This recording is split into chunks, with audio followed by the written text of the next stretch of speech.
El concepto de corresponsal de guerra está, creo, bastante distorsionado por la visión que tenemos de Hollywood. Parece algo así como un periodista que está tomando un daiquiri en el bar del hotel, hay una explosión, sale corriendo, rescata a una bella enfermera y la película termina con los dos tomando daiquiri en el hotel, en el bar del hotel. Nada de esto existe y por lo tanto ser corresponsal de guerra es una derivación, es un resultado de un camino a recorrer, de un trabajo que se hace, que es ser periodista. Sos periodista, te empezás a especializar, por ejemplo, en temas internacionales. Una vez que eso ocurre, podés ir a cubrir tal vez una elección, una crisis económica, y como la estupidez humana es infinita y hay guerras, vas a cubrir una guerra.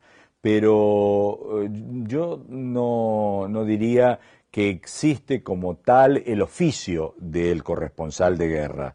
Existe el oficio del periodista que se convierte en algo particular cuando está en una situación de guerra. A eso entonces se le pone ese mote de corresponsal de guerra y tiene alrededor todo ese halo de aventura.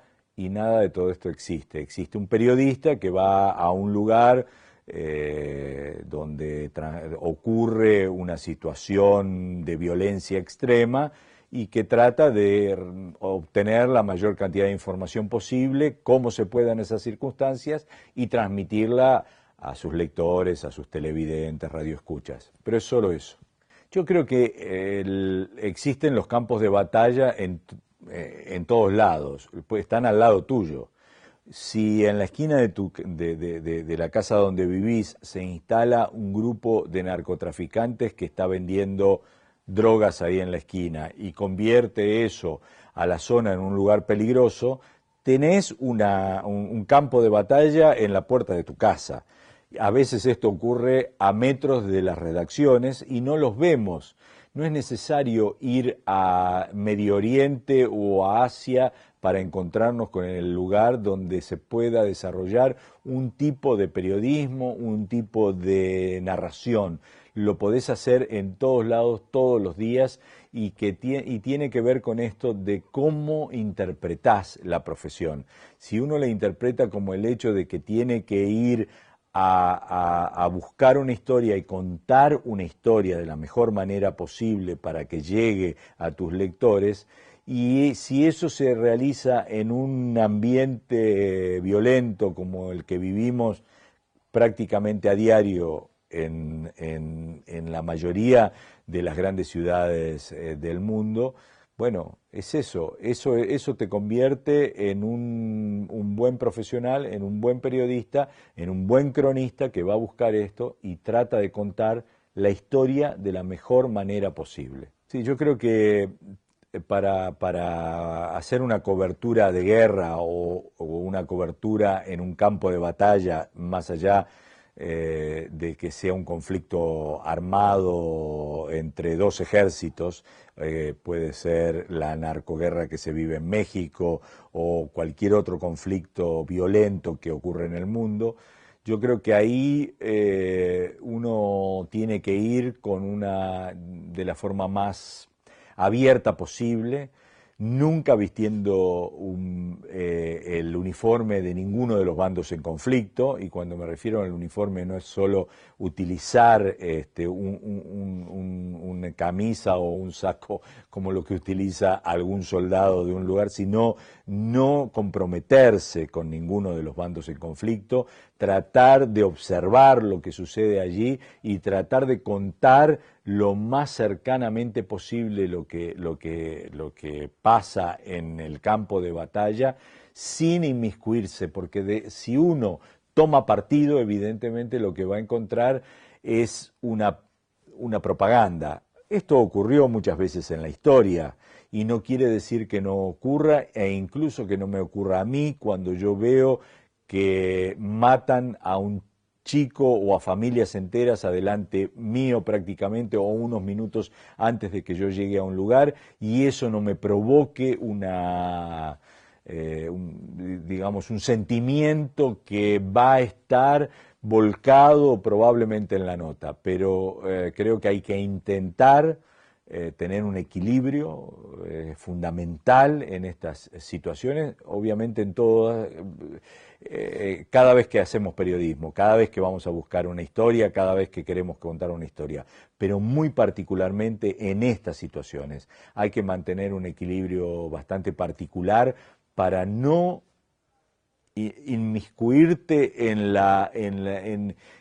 lo que sucede a cada uno de los bandos y en el que obviamente si hay crímenes de guerra hay que denunciarlos, obviamente que si hay violaciones básicas a los derechos humanos hay que denunciarlos, pero intentar tomar un poco de distancia para poder contar esto y que no sea solamente una denuncia. Pero al mismo tiempo, cuando tomás distancia, no vayas a dejar de lado el hecho fundamental que hay en cualquier guerra, que más allá de los bandos en conflicto, siempre el más vulnerable, en general ni chicos muy pequeños, niños o ancianos o mujeres, los más vulnerables tienen que ser el objetivo principal de tu crónica y el objetivo principal de lo que tenés que contar de lo que sucede ahí, porque ellas son las principales víctimas siempre en cualquier guerra. Cuando voy pensando desde el punto de vista periodístico, lo que voy pensando es en la historia. Si tenés la historia, lo otro es técnico. Pero tenés que saber la historia, tenés que saber contarla, tenés que tener la mayor cantidad de información posible. Recuerdo para mí una fantástica historia en Irak. Alguien me comenta, no, en la clínica una clínica que estaba regenteada por unas monjas católicas, era un lugar donde iban las parturientas a tener sus bebés. Era un centro importante. Y ahí entonces me dijeron, está repleto de mujeres en este momento. ¿Pero por qué? ¿Qué pasó? Porque en general esto sucede siempre y estaban preparadas para eso. No, es que el nerviosismo, la angustia que se está viviendo por la guerra está haciendo que muchas parturientas estén adelantando sus partos y haya algunos partos adelantados y con problemas. Y entonces eso estaba llenando el lugar.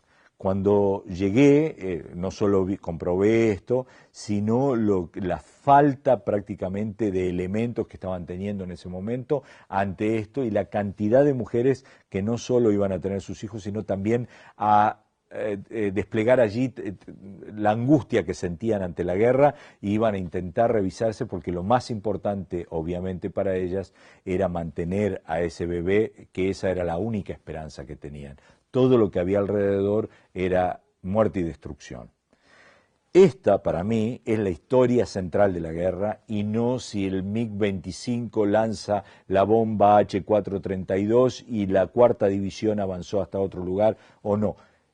Obviamente lo contaba, pero yo prefería utilizar este tipo de historias. Y para contarla, entonces, en aquel momento tenía una cámara web pequeñita donde hacía algunas transmisiones y mandaba más allá de mis crónicas escritas. Hoy tendría una cámara donde filmaría todo esto, volvería, editaría ese material y trataría de mandarlo por el teléfono satelital directamente a la redacción, ya editada la nota en video, seguramente temprano una crónica para la página web y más tarde una crónica ya más armada, con mayor cantidad de información para que pueda salir en el diario de papel al día siguiente. Es decir, somos periodistas y tenemos todas las herramientas a nuestra disposición, tenemos que saber utilizarlas, tenemos que tratar de usarlas para contar la mejor historia posible y mandarlo más allá de la plataforma por la cual después salga.